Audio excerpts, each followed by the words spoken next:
মক্কার জমিনে একজন ইহুদির কাছে আমি কিছু টাকা ধার নিয়ে ব্যবসা বাণিজ্য করতাম।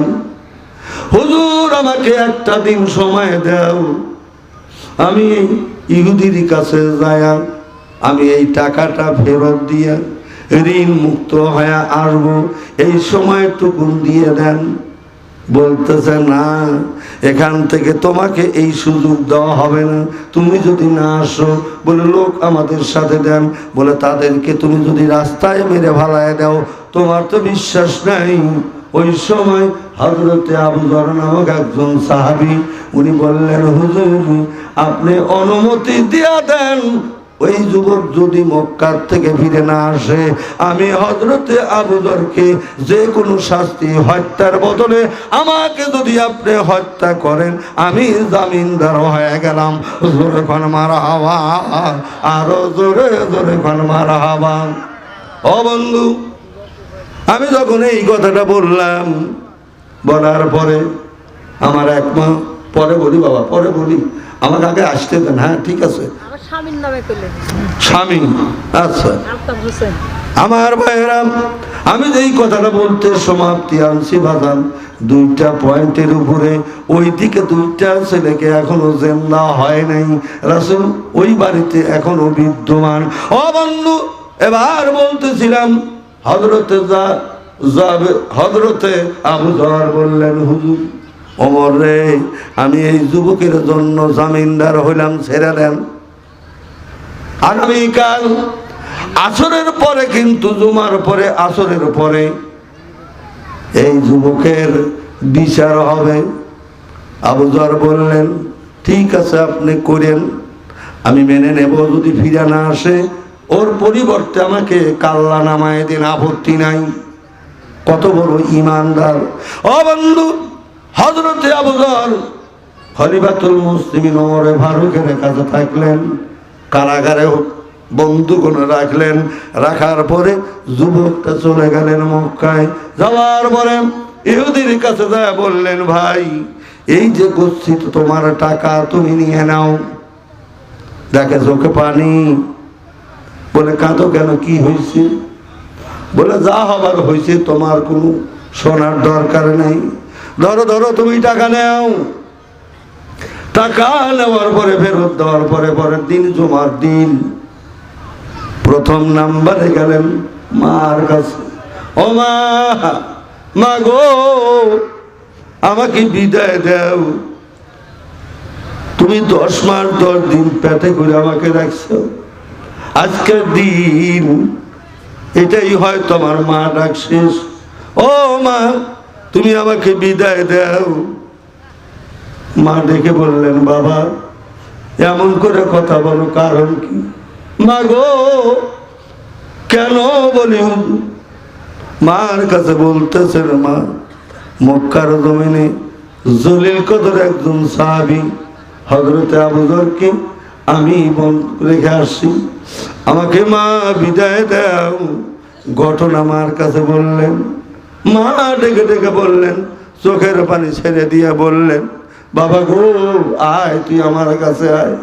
মা মাথায় হাত দিয়া বললেন, ও বেটা রে, আমি মা দোয়া করলাম, আকার দিকে তাকায় ভ্যাল ভ্যাল করে তাকায় কান্দে, আল্লাহ আমার বেটা যদি অন্যায় করে থাকে, ও মাবুদ তুমি যা খুশি তাই করতে পারো, কিন্তু তার মা হয়া আমি তোমার কাছে আমি 1 নম্বর আরজি পেশ করলাম, আমার বেটাকে মার কোলে ফিরাইয়া দিও। জোরে কোন মারহাবা, আরো জোরে জোরে কোন মারহাবা। আমার ভাইয়েরা বাবার কাছে চলে গেলেন। বাবার কাছে যায়, কয় বাবা গো কতদিন বুকে আমাকে নিয়েছেন, কতদিন কান্দে নিছেন, বাবা গো তোমার কাছে আমার 1 নম্বর দাবি, আমাকে শেষ বিদায় দাও। বাবার কাছে বললে, বাবা চোখের পানি ছেড়ে দিয়ে কয়, বাবা তুই কি কথা বলিস? বলে হ্যাঁ বাবা বাস্তব কথা, বাবা বিদায় দাও। ওই সময় বুকের সাথে বুক লাগাইলেন, বাবা গো কতদিন তুমি আমাকে বুকে জড়ায় নিছ। বাবা দোয়া করে দিলেন, দেওয়ার পরে বন্ধু এবার ঘোড়ায় সোয়ার হয়ে মদিনার দিকে রওনা দিলেন। দেওয়ার পরে বন্ধু খলিফাতুল মুসলিমিন ওমর ফারুক বলেন, আমি জুমার নামাজের পরে আমি ঘোষণা দিলাম আবু যরকে ডেকে নিয়ে আসো বলে আছে। লাব্বাইকা ইয়া রাসূলুল্লাহ, আমি উপস্থিত। হযরত আবু যর বলতেছেন, আমি হাজির আছি। তোমার সেই নওজোয়ান তার আসলো না, আমি বলছিলাম হয়তো বার আসবে না। হযরত আবু যর বলেন, আমি ওমরের কাছে দাঁড়াই, ওমরকে শোয়াইলেন। শোয়ানোর পরে হযরত আবু যর আকার দিকে তাকায় শুধু হাসে, জোরে কোন সুবহানাল্লাহ। ও বাজান, আমি বলতেছিলাম আপনারা বলেন তো মৌতের সময় কেউ কি হাসে? কথা বলে না, হাসে? কখনো হাসে না। হযরত খলিফাতুল মুসলিমিন ওমর ফারুক বলেন, আবু যর, এই মৌতের সময় আমি জল্লাদকে এখন অনুমতি দিলাম, জল্লাদ তুমি এই মুহূর্তে হযরতে আবু যরকে কাল্লা নামায়া দাও। ও বন্ধু, অনেক সাহাবীরা কান্দে, বলতেছে একজন নিরপরাধী মানুষ। এই আবু যর নবীর সাহাবী। একজন সাহাবী বললেন, এই আবু যর সম্পর্কে আল্লাহর নবী একদিন বলেছিলেন, জিবরাইল এসে বললেন, ইয়া রাসূলুল্লাহ, ইয়া হাবিবাল্লাহ, মদিনার মাটিতে বলতেছিলেন জিবরাইল হুজুর, ওই যে আবু যর যায় আপনার কাছে তো আসে না। আল্লাহর নবী বলেন, জিবরাইল, তুমি আবু যরকে আমার সাহাবীকে তুমি কেমনে চিনলে? আল্লাহর নবীর কাছে হযরতে জিবরাইল বলেন, ইয়া রাসূলুল্লাহ, ইয়া হাবিবাল্লাহ, তোমার আবু যরকে আমি জিবরাইল শুধু চিনি না, সারা আসমানের ফেরেশতা হযরতে আবু যরকে চেনে। আমার ভাইরা, সেই নিরপরাধী মানুষকে আজকে আপনি জল্লাদ বাহিনীকে দিয়ে কাল্লা নামায় দিতেছেন। ওমর, হুজুর একটু অপেক্ষা করেন, দেখি তুই নওজোয়ান আসে কিনা। ও বন্ধু, আজ আমি আপনাদের কাছে বলতে চাই, বাজান রে, আজকে মৌতের মালিক যদি আল্লাহ, সবই জানেন, তারপরে হায়াতের মালিক আল্লাহ।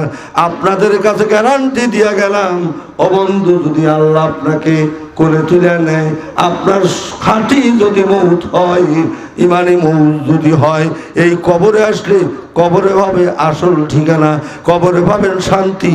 কবরে মা পড়ে আছে, বাবা পড়ে আছে। আমি আপনাদের কাছে উদাত্ত আহ্বান জানাবো, বাজান, কোন দরদি ভাই আছেন মেহেরবানি করে, আর সংক্ষিপ্ত কথা আর বেশি লম্বা করতে চাই না, কোন দরদি ভাই আছেন মার নামে 2000, বাবার নামে 2000, এর উপর আর চাবো না, 4000 টাকা।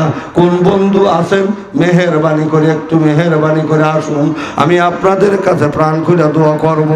আমার ওঠার পূর্বেই একজন কোন মা আমার নাকের গহনা খুলে আমার হাতে দিছে, আছে কিনা দেন, নাকের গহনা খুলে দিছে। বাজান, এত আত্মা দিয়ে এই মাদ্রাসা, এত আত্মা দিয়ে এই গোরস্থানের ভয় করে।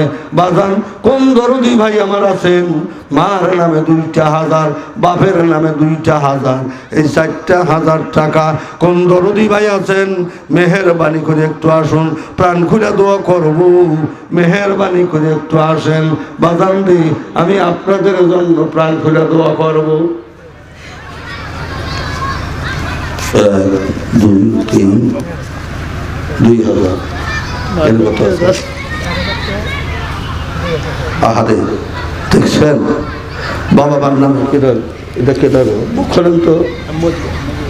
ও, এটা ছোট্ট মানুষ, অল্প বয়সের মানুষ, আজকে বাবা চলে গেছে, বাবার নামে 2000, ওর সাথে সাথে মাও চলে গেছে বোধ হয়।